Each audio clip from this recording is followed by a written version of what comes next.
بلا شبہ یہ ہماری اور آپ سب کی خوش نصیبی ہے کہ آج ہماری اس محفل میں آل نبی اولاد علی حضرت علامہ و مولانا سید امین القادری دامت برکاتہم القدسیہ بنفس نفیس موجود ہیں۔ بلا شبہ آج اس آبادی کے تمام مسلمانوں کے لیے یہ انتہائی درجے کی مسرت اور شادمانی کی گھڑی ہے کہ آپ کی اس آبادی میں ایک آل رسول کا قدم پڑ رہا ہے۔ اللہ تبارک و تعالی ان ساعات کو اور ان لمحات کو اپنی بارگاہ میں قبول فرمائے اور حضرت کی آمد باسعادت کو اس آبادی کے اندر تعلیمی انقلاب کا ذریعہ اور سبب بنائے۔ نحمدہ ونصلی ونسلم علی رسولہ الکریم اما بعد فاعوذ باللہ من الشیطان الرجیم بسم اللہ الرحمن الرحیم ان اللہ وملائکتہ یصلون علی النبی یا ایھا الذین آمنوا صلوا علیہ وسلموا تسلیما اللہم صل علی سیدنا و مولانا محمد معدن الجود والکرم وآلہ واصحابہ وبارک وسلم صلاۃ و سلام علیک یا رسول اللہ صلی اللہ تعالی علیہ وسلم۔ معزز حاضرین سامعین، جمیع علماء کرام، بالخصوص حضرت علامہ عظمت اللہ صاحب مدظ اللہ العالی، السلام علیکم ورحمۃ اللہ وبرکاتہ۔ الصلاۃ والسلام علیک یا رسول اللہ وعلی آلک واصحابک یا حبیب اللہ صلی اللہ تعالی علیہ وسلم۔ اقرا نوری ایجوکیشنل ٹرسٹ کے زیر اہتمام آج آپ کے اس محلے میں ایک مکتب کے افتتاح کی تقریب میں آپ اور ہم سب حاضر ہیں۔ اس پر تمام اہلیان محلہ کو اور ذمہ داروں کو اور بالخصوص برادر عزیز حضرت مولانا حسیب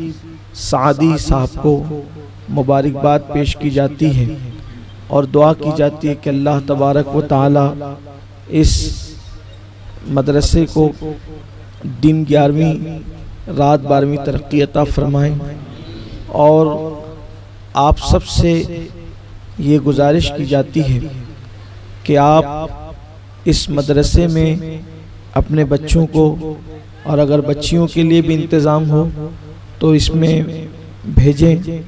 اور اپنے بچوں کو قرآن کی تعلیم سے آراستہ کریں، کیونکہ اللہ کے حبیب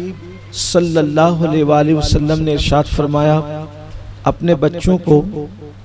3 باتیں سکھاؤ۔ نمبر 1 اپنے نبی کی محبت، نمبر 2 نبی پاک کی اہل بیت کی محبت، اور نمبر 3 قرآن کا علم انہیں سکھاؤ۔ یہ سکھانے کا حکم دیا گیا۔ حضرت محمد ابن سیرین رضی اللہ تبارک و تعالیٰ عنہ علم کی اہمیت کو بیان کرتے ہوئے فرماتے ہیں کہ ایک مرتبہ میں مسجد میں گیا تو میں نے دیکھا کہ ایک صاحب وعظ فرما رہے ہیں اور دوسری محفل میں کچھ لوگ علمی مذاکرہ کر رہے ہیں۔ میں نے دونوں کے درمیان 2 رکعت نماز پڑھی، سوچا کہ ادھر بیٹھوں یا ادھر بیٹھوں، وعظ سنوں یا پھر علمی مذاکرے میں شریک ہوں، لیکن دونوں میں میری شرکت نہ ہو سکی۔ میں گھر آیا تو میری آنکھ لگی تو میں نے خواب میں کیا دیکھا کہ کوئی کہنے والا کہہ رہا تھا کہ اگر تم علم سیکھنے کی محفل میں بیٹھتے تو اس محفل کے اندر تم جبریل امین کو پا لیتے۔ علم کی بڑی اہمیت ہے، اور آج بہت افسوس کا مقام ہے کہ ہم اپنے بچوں کو انسان کی لکھی ہوئی کتابیں پڑھانے کے لیے بڑے مستعد اور بہت زیادہ چاق و چوبند ہیں،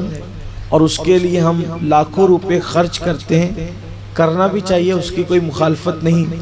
لیکن اللہ کی کتاب پڑھانے کے لیے ہم اپنے بچوں کے معاملے میں بڑے سست واقع ہوئے ہیں۔ اور اگر دین اور دنیا دونوں ایک دوسرے کے آمنے سامنے ہو جائے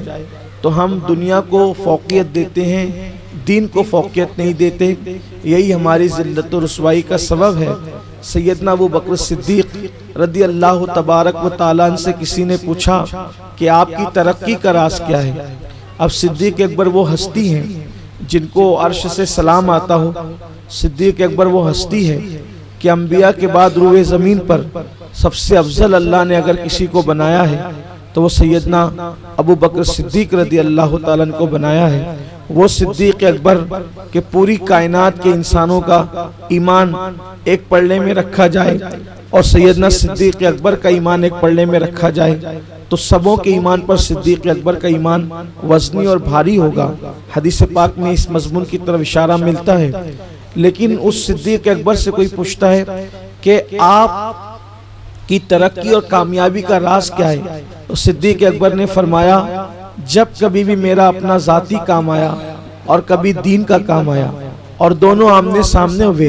تو میں نے اپنے دنیا کے کام کو چھوڑ کر ہمیشہ دین کو فوقیت دی، تو میں دین کے کاموں میں لگا رہا، اللہ نے میری دنیا کو بنا دیا۔ لیکن آج کا حال اور آج کا ماحول یہ ہے کہ اگر اسکول اور مدرسہ دونوں آمنے سامنے ہو جائیں تو ہم لوگ مدرسے کو یعنی قرآن کی تعلیم کو وہ اہمیت نہیں دیتے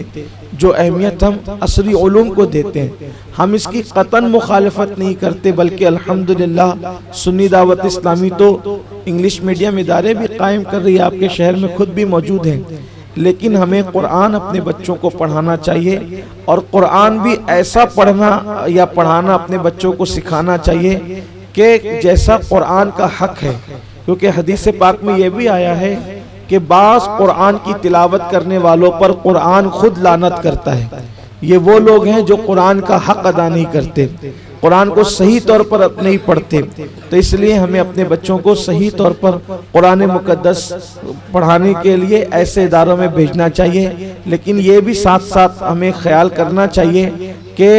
اسی ادارے میں ہم اپنے بچوں کو قرآن کی تعلیم یا دین کی تعلیم دلائیں جہاں قرآن کے ساتھ صاحب قرآن کی محبت بھی سکھائی جاتی ہو۔ ایسے جگہ پر اپنے بچوں کو نہ بھیجیں کہ حروف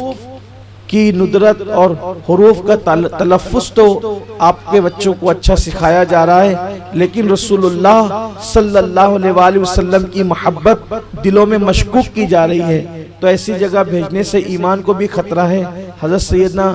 محمد ابن سیرین ہی فرماتے ہیں کہ جس سے دین لو پہلے دیکھ لو کہ تم کس سے دین لے رہے ہو، اس کا عقیدہ کیا ہے۔ اس لیے میری آپ سے گزارش ہے کہ ہمارے علماء اہل سنت ماشاءاللہ کاوش کر رہے ہیں، کوشش کر رہے ہیں، اللہ تعالیٰ ان کی کاوشوں کو کوششوں کو قبول فرمائیں۔ اہلیان محلہ کا اگر تعاون رہا تو یہ سلسلہ اور آگے بڑھے گا، اور سب سے بڑا تعاون یہ نہیں کہ آپ چندہ دیں، بلکہ سب سے بڑا تعاون یہ ہے کہ آپ اپنے بچوں کو اور بچیوں کو مدرسے میں بھیجیں، یہ سب سے بڑا تعاون ہے۔ اللہ تعالیٰ اس ادارے کو اور اس کے ذمہ داران کو جو ہے وہ خوب ترقی دے، خوب کامیابی دے۔ چونکہ آپ سن چکے ہیں علامہ سے کہ یہ محفل جو ہے وہ طویل چل سکتی تھی، لیکن تاخیر کی وجہ سے اس کو اگلے پروگرام کی وجہ سے یہیں پر ختم کیا جاتا ہے۔ اللہ تعالیٰ ہم سب کی حاضری کو قبول فرمائے، گفتگو کے درمیان کوئی غلطی ہو تو اللہ تعالیٰ معاف فرمائے۔ استغفر اللہ ربی من کل ذنب